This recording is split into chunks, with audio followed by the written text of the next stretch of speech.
dan tidak tertulis. Norma tertulis biasanya dirumuskan khusus secara bersama-sama oleh beberapa orang yang mewakili masyarakat dalam suatu waktu tertentu. Contohnya seperti peraturan sekolah ya. Peraturan sekolahnya itu ada tata tertibnya atau bahasa lainnya kita norma ya. Itu contoh dari norma tertulis. Contoh kayak di sekolah kita kan ada ya tata tertib sekolah, itu namanya contoh dari norma tertulis. Itu tadi norma tertulis. Selanjutnya ada norma yang tidak tertulis. Norma tidak tertulis tidak selalu dirumuskan secara khusus, melainkan juga dapat ditentukan dari kebiasaan bersama. Misalnya, saat ada tetangga wafat, para tetangga lain perlu membantu keluarga yang berduka sampai semua urusan tuntas. Hal tersebut menjadi norma dalam kehidupan bertetangga ya. Jadi norma tidak tertulis. Jadi dari hati nurani ya.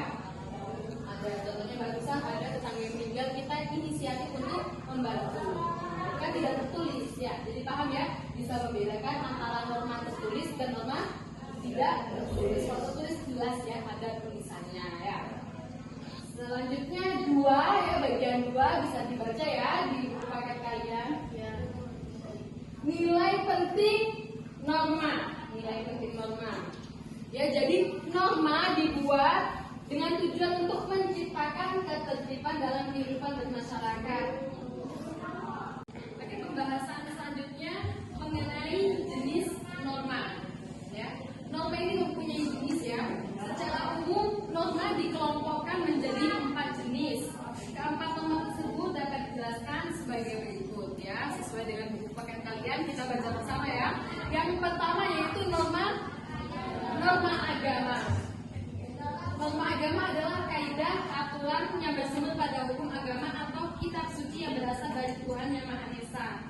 Norma ini bersifat perintah dan larangan yang bertujuan mengatur manusia agar mendapatkan kebahagiaan dunia akhirat. Jadi sikapnya ini sifatnya spiritual ya, sama sama Tuhan. Jadi ini namanya ya, ini norma agama ya. Contoh norma agama apa? Ada yang tahu? Oh silakan.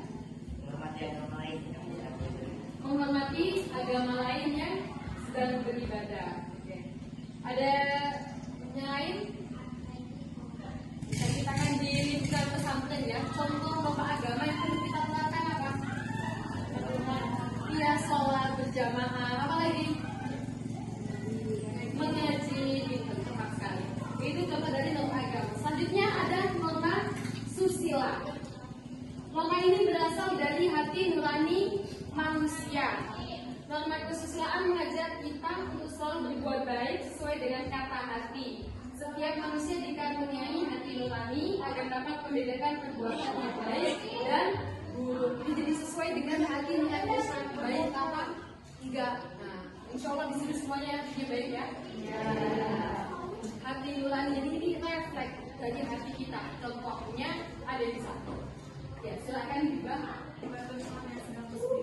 membantu teman yang sedang kesulitannya. Itu betul. Karena kita ini rasa kok ada teman, misalnya ada teman yang jatuh, ada yang jatuh.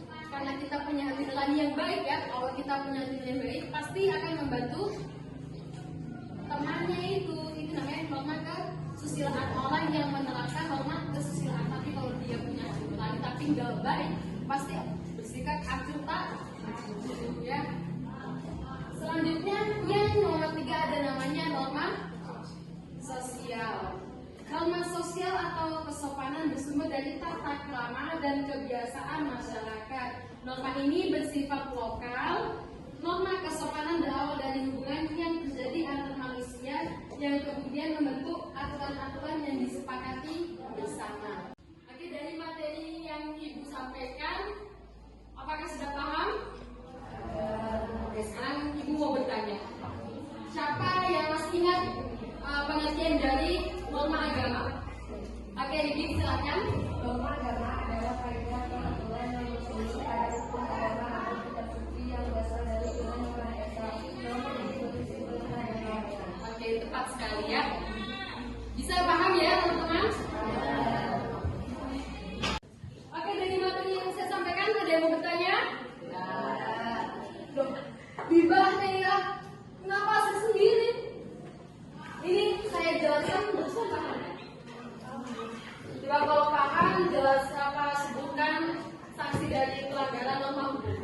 Penjara.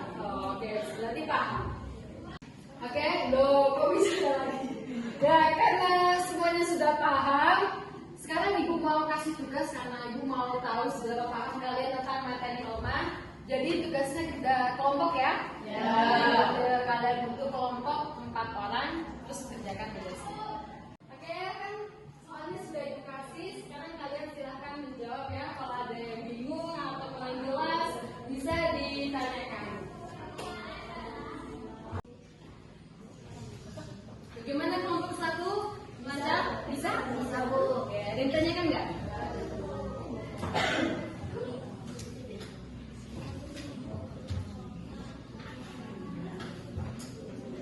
Ini kelompok 2 bisa ya? Bisa. Oke, sudah semua ya?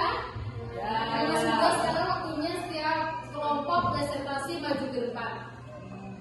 Tadi sesuai urutannya ya, jadi yang pertama maju kelompok 3. Oke, silakan kelompok 3, perwakilan dari kelompok 3 itu terlihat ya, silakan maju.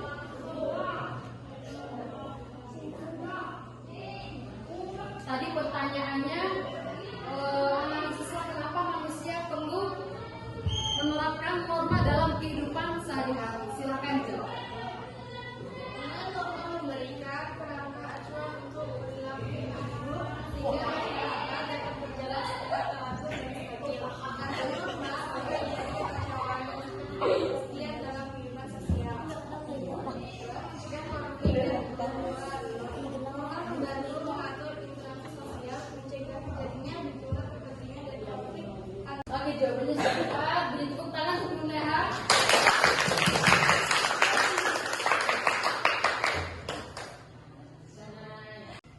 Oke, semua kelompok sudah presentasi, alhamdulillah ya. Untuk jawabannya ini semuanya sangat tepat, bagus ya. Jadi saya kira untuk materi tentang norma semuanya udah paham ya? Oke ya, materi untuk hari ini sudah selesai. Tapi sebelum ditutup pelajarannya, Ibu mau tanya kembali tentang materi yang kita pelajari hari ini ya. Karena Ibu ingin kalian tuh benar-benar paham tentang materi ini ya. Dari kelompok 4 ya, Ibu mau tanya ya. Contoh dari penerapan norma sosial di kehidupan sehari-hari apa? Dari kelompok 4 ada yang bisa menjawab? Contoh penerapan norma sosial dalam kehidupan sehari-hari. Bergotong royong. Berarti kelapaan ya. Bergotong royong itu nggak masuk ya. Bergotong royong